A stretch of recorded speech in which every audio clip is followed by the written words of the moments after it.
Hey guys, Nate and Dennis here again. Today we will be focusing on the second of the 6-step process, which is your underlying problem. The underlying problem is the most important part of the problem solving process and serves as the driving factor for the remainder of the packet. Like we said at the end of the Step 1 video, the underlying problem is created after selecting the one challenge that you feel has the most significance. You will be using this challenge you have selected to address a major issue within the future scene.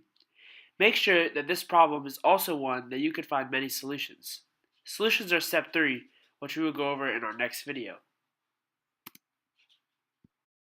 Here is a new challenge we brainstormed off the future scene. Since there is no mention of the family having access to resources outside of the shoe, the family may not be able to obtain basic materials necessary for living. This challenge will be used in the condition statement section of the underlying problem formula. Here we have the complete formula for the underlying problem. The formula for the UP is CS plus STEM plus KVP plus P plus FSP question mark. This formula may seem a bit confusing right now, but do not worry. We will be breaking up the UP formula into each of its components individually in order to go more in depth. CS, which is the condition statement, is the first part of the formula, and it is a fact taken directly from the scene. The challenge created earlier is now going to be used. Due to the fact that the family does not appear to have the resources to live in anything but a shoe. After the condition statement, there is the STEM. The STEM for the underlying problem is the phrase, how might we? Unless you are an individual writer, then it will be, how might I? The STEM serves as a transition between your condition statement and your key verb phrase, or KVP for short. We will talk more about the key verb phrase shortly. The importance of the STEM is that it states that you and your team will be performing the following action.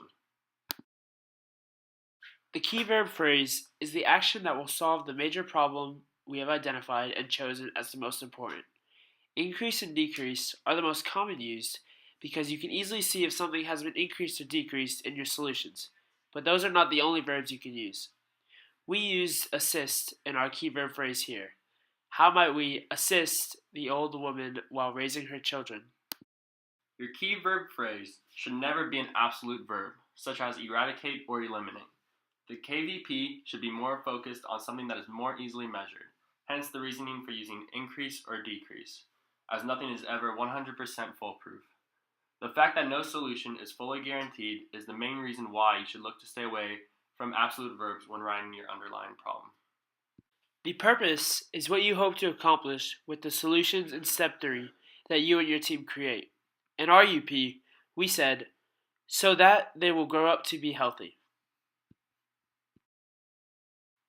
Similar to never using absolutes in your key verb phrase, it is of paramount importance that you include the phrase so that in your purpose. Without the inclusion of so that, your underlying problem will be without a purpose, and if you do not have a purpose in the UP, the rest of your writing packet will most likely be invalidated. The last part of the formula are the future scene parameters. The parameters are the time, place, and topic that you have identified within the future scene. It is important to remember your future scene parameters so that your UP is not generic and stays specific to the future scene. Following FSP is the question mark, and this is very important because the UP is a question, not a statement. After combining all these components, we will be able to see what a completed underlying problem should look like.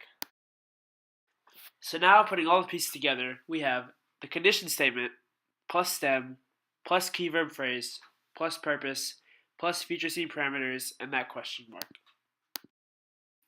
Now that we have the formula down, we can see how all the components of the underlying problem flow together to form a single concise statement. Due to the fact that this family does not appear to have the resources to live in anything but a shoe, how might we assist the old woman while raising her children so that they will grow up to be healthy inside a fairy tale land in the year 2015 and beyond? For the UP, all the components have their corresponding colors. We have the condition statement in pink, the STEM in green, the key verb phrase in blue, our purpose in purple, and the future scene parameters plus question mark in orange. Now that your UP is completed, you'll need to look at it for all of your solutions in Step 3 to make sure your solutions are directed.